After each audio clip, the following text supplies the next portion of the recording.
I know people will judge me. They already do. They look at me and whisper, "She could have married any young bachelor. Why choose a man who already belonged to someone else?" But they don't know my heart.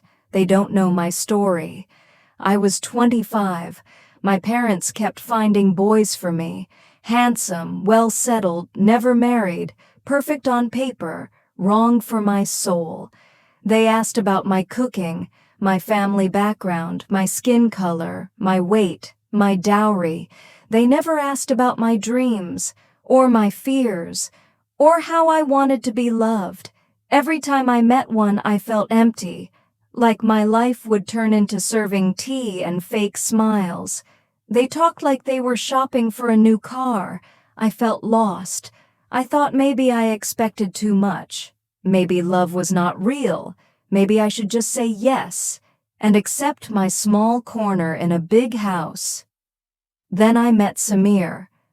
Samir was not free. Samir wore a ring.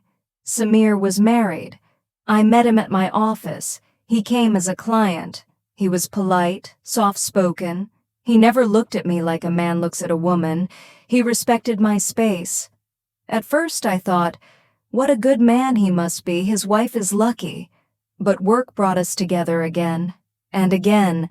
Sometimes we spoke over tea, small words. He told me about his mother's illness. He told me about his long days. He never complained about his wife. Never. But one evening, he said something that stayed in my mind. He said, "Some people live together but feel more alone than ever." His eyes looked so tired. I felt that loneliness. I had it too, though I was not married yet. Days passed. My parents pushed me again. Another bachelor came to see me. He smiled like he owned the world. He joked about how he would train me. He laughed about wives needing control. I smiled, but inside I was dying. Samir came to my mind, not as a fantasy, but as proof that men like him still existed. Kind, gentle, quiet. One rainy evening, I saw Samir waiting alone at the bus stop. He looked sick. I offered him my umbrella. He refused. I insisted. We stood close under the small cloth. He said, "You should not stand here with me. People will talk." I said, "Let them talk." That was the first moment, the first spark. After that we talked more. Careful words, heavy with guilt, heavy with truth. One day he told me, "My wife left 2 years ago. She lives abroad now. We stay married for her family's honor, but there is no marriage left, only empty walls." I believed him. I saw it in his eyes. No lies, no sweet game, no promises he could not keep.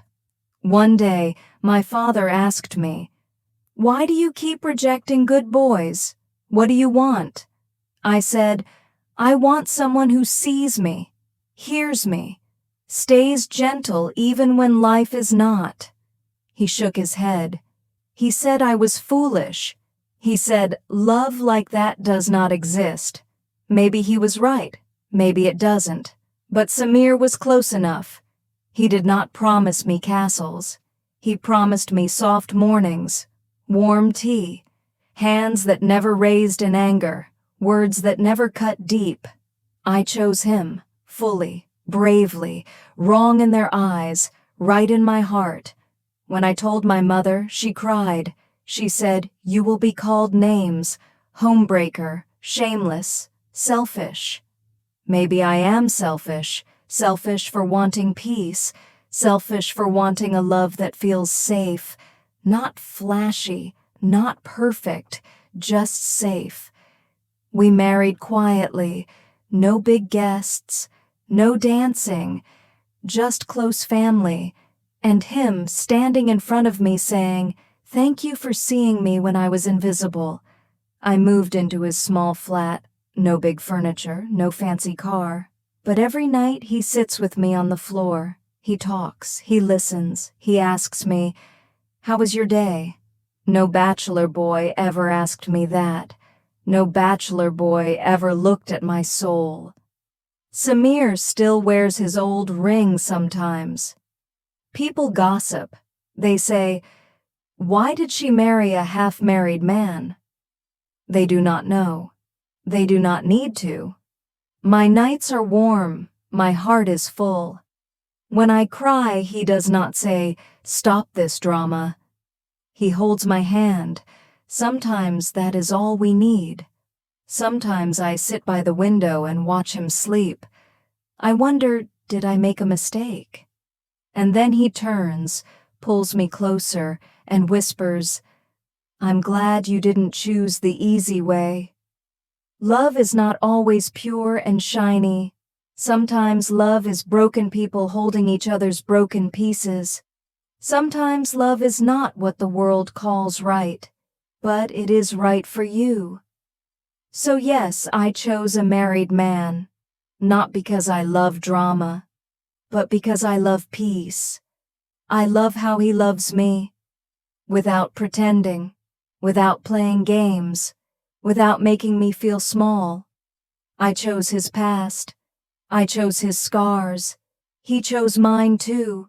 And every morning when he makes tea for me before he leaves for work, I know I chose right.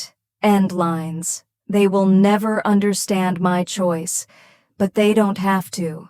This is my story, my peace, my imperfect, real love. May you find yours too.